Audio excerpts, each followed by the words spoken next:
Hey, here we are, middle of the week already. Oh, no, it's Thursday now, right? Holy smokes. That's right, because I have, well, I can't tell you what I have or I'd be mobbed when I got there, but it's Thursday. Greetings, my friends. Great to have you. Rush Limbaugh behind the one and only golden EIB microphone. Telephone number if you want to be on the program is 800-282-2882. The email address, lrushbo@eibnet.us. Okay, here we go from thehill.com. Nunes bombshell memo fails to move debate. No kidding. The GOP memo alleging FBI and Department of Justice misdeeds emanating from Devin Nunes and the House Intelligence Committee has not proved to be the game changer that some of President Trump's most ardent supporters had hoped for. Wonder why that might be, Hill.com. Could it be because you guys haven't reported it? Could it be because the drive-by media either hasn't reported it or has mocked it or impugned it or made fun of it or the chairman himself? Could that possibly be one of the reasons? And by the way, Hill.com, within certain segments of America and the media, it is a bombshell, and so is the follow-up memo from Chuck Grassley and Lindsey Grahamnesty about what's been going on at the State Department, which we detailed yesterday. Even before them, I'm reading here from the Hill.com, even before the memo was released last Friday, media reports suggested that even some figures within the White House considered the document to be underwhelming. That judgment seems to have been borne out as the memo has begun to fade from the headlines with the political landscape not fundamentally altered. That you know of. See, this is the thing. Because nobody's talking about it where you live, Hill.com. Because nobody's talking about it. If they are talking about it, they're talking about it as, boy, what a dud this was. But you people have no idea how this memo has been received out there in flyover country. And you, just like you have no idea why Donald Trump's approval numbers continue to skyrocket, just like you had no idea that the tax cut plan was going to be as effective as it has. Joyce White Vance, a former United States attorney for the Northern District of Alabama, look how far they had to go to find a source, said, I don't think that it is the bombshell it was billed as being. Joyce White Vance, former United States attorney, Northern District of Alabama, with no disrespect to judges, who? This is how far the AP had to go to find someone who would agree with them? Can you imagine the stench of having to actually quote somebody from Alabama? If you're the AP, good Lord, it's bad enough when you occasionally have to go there, but now to have to cite a source from Alabama, saying the memo was not the bombshell. Then there's this line, other experts in the field argue that the memo has actually helped the FBI and the DOJ. Of course it does. What could be better for the reputation of the FBI than an unrefuted claim that says the FBI lied to the FISA court in order to spy on a political campaign and that the DOJ signed off on these lies? I have been doing more thinking about this. And I've just had some I don't know, random questions. And it's not that they just recently occurred to me. They've been floating around inside my deep, dark crevices of my fertile and wonderful mind. And I just decided to try to crystallize them today. I don't have this in any particular order here. But my first question, and I realize some of this is rhetorical, and I realize that when I verbalize this, a lot of you go, well, Rush, I can tell you that. I mean, yeah, I think you would know that. I understand that some of these questions I do have the answers to, but I still want to provide the service, the effectiveness of asking them. For example, why did the FBI believe Christopher Steele? Let's let's set this up. As best we know now, the Clinton campaign and Hillary, Sidney Blumenthal, any number of people commissioned this guy to go write this memo. It was an opposition research project, and the objective was to make it look like it was legitimate intelligence that had been gathered, assembled, put together by real spies of credibility. But we have learned the FBI never contacted any of the sources in this memo. So why did they believe Steele? Why did they believe the memo? They had to believe some of it in order to use it as they did. If they didn't believe any of this and still used it, why, that's... By the way, I have further information. For those of you wondering what's the recourse with the judge or judges, under the premise, listen, FISA court judges were misled and lied to. Okay, so what's the remedy for this? Well, unfortunately, the remedy involves bringing up the Chief Justice of the Supreme Court, John Roberts, to testify, which is never going to happen, separation of powers, but he's the head honcho of the FISA court. He names the judges. He names the presiding judge. And so any remedy would have to involve him if there is to be, well, an investigation or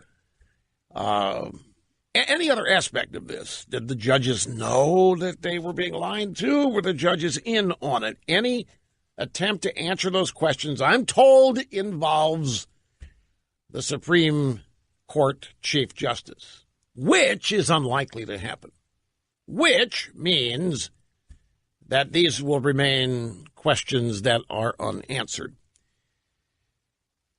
So why did they believe Steele? The FBI needed an insurance policy in case the dossier wasn't 100% correct.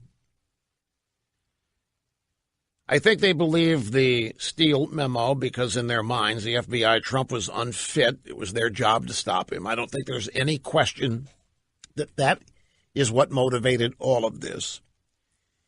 The FBI long ago decided Hillary Clinton would be the Democrat. Well, Barack Obama decided that Hillary Clinton would be the Democrat nominee for president. And Barack Obama exonerated her publicly. Barack Obama said she didn't do anything wrong. She didn't intend to do anything wrong, and nothing went wrong. So there's nothing to see here. That sends a signal. Don't prosecute the woman. And they didn't. And on July 5th of 2016, Comey exonerated her. The FBI was acting accordingly. She would not be held responsible for her illegal behavior, her illegal server, trafficking in classified data over her 4 years. Secretary of State, she was not to be held accountable or responsible for any of that. And so a handful of top people in the FBI had decided it would be in their best interests if Hillary were the next president. Because a lot of powerful people above them wanted Hillary to be the next president. And this Trump guy, you got to put yourself in these people's shoes. This Trump guy's out there doing rally after rally after rally, and they're watching these people they think are lunatics in the audience shouting, "Lock her up, lock her up, lock her up." The FBI can see this. Agents, Strzok, Page, all these people, Comey, they see this. What do you think their reaction is when they see this every day? Lock her up, lock her up. Their reaction is, screw you, screw you. Lock her up, screw you. Lock her up, not a chance. Keep shouting, you rubes. It ain't happening. If Trump ends up being elected, there'll be a whole lot more people in trouble than Hillary. So that couldn't happen. Hillary had to be protected because Obama had to be protected. After all, Obama had lied about his knowledge of Hillary's server, and the FBI officials in question were dyed-in-the-wool Democrats. They had the advantage of knowing better than the deplorables who were out there shouting, "Lock her up." So everybody at the top of the FBI knew that Hillary Clinton was getting a pass. Everybody at the top of the FBI knew that there was never, ever going to be a serious investigation of Hillary Clinton. I think, look, I've tried to look at this at as many different perspectives as I can, from the people involved in it at the FBI level, the DOJ, the Obama White House, and then us, the consumers of news, dealing with what we are learning day in and day out. And while all this is going on, we don't know that the fix is in. We are gradually becoming suspicious, but we don't know for certain. July 5th press conference gives us a pretty good indication. I mean, Clinton can sit there and talk with the Attorney General at Tarmac in Phoenix, and nothing happens there. We got a pretty good idea. But then on September 28th, when Comey announces they're reopening the Clinton email investigation because they found some emails on the server of Carlos Danger, the husband of Huma Weiner, hey, wait a minute. And Hillary to this day thinks that's what doomed her. And that's why she says, hey, all this talk about the FBI being in a tank, for me, that's a crock. Look what they did to me on September 28th.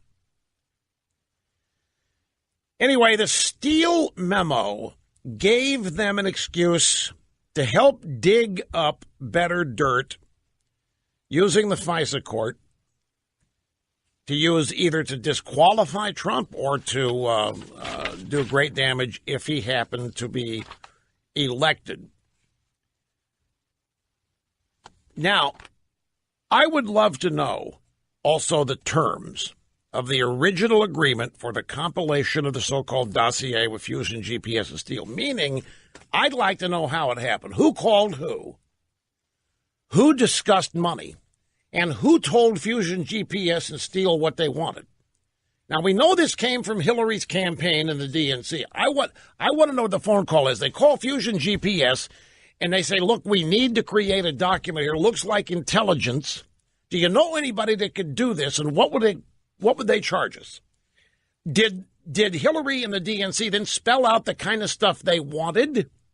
Remember, this was an opposition research document made to look like real intelligence. It was never intended to be intelligence. So I doubt they called Steele and they said, look, we need you to find some dirt on Trump. What they were really saying, we need you to prepare a document that's going to make it look like Trump has been colluding with Russia. I just would like to know what were the terms? Because by all appearances, the dossier was compiled simply to smear Trump.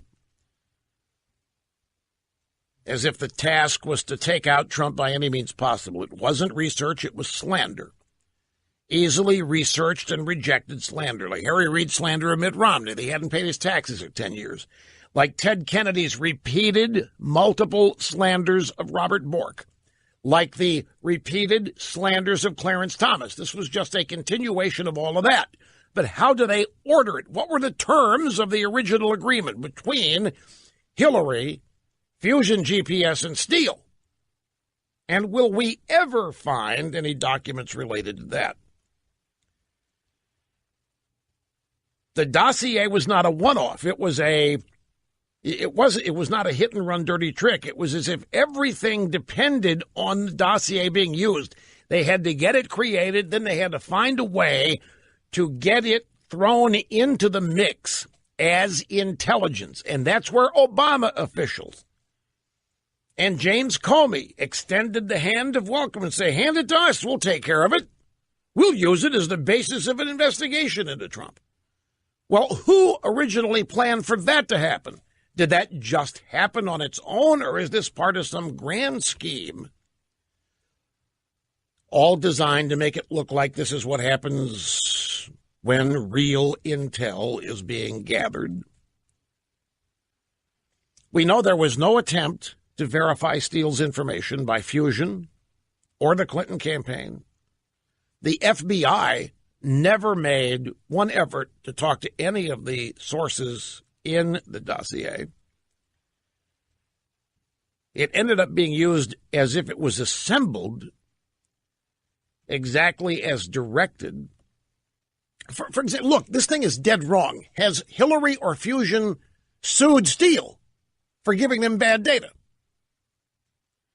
I mean, if you're looking for, let's play this out the way they intended us to consume this. This is an intelligence document.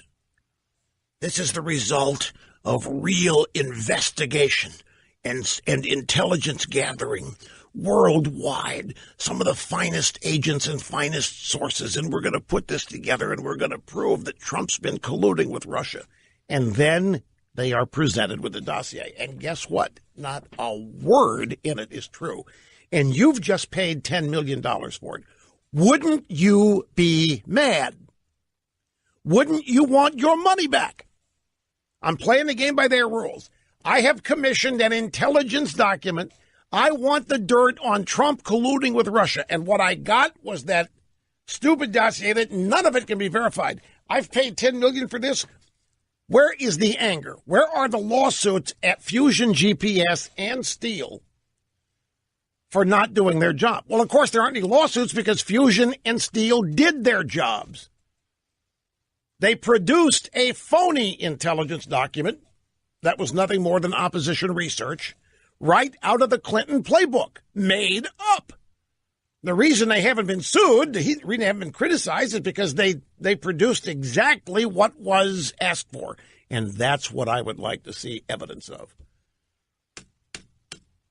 Because this is still being relied upon as an intelligence. There are people still taking this dossier seriously. And they're still considering it a legitimate intelligence product. And if it is, then somebody ought to be really mad because somebody ought to be really embarrassed because they paid for an absolute dud. There's nothing in it that is correct. Why hasn't Hillary demanded her money back?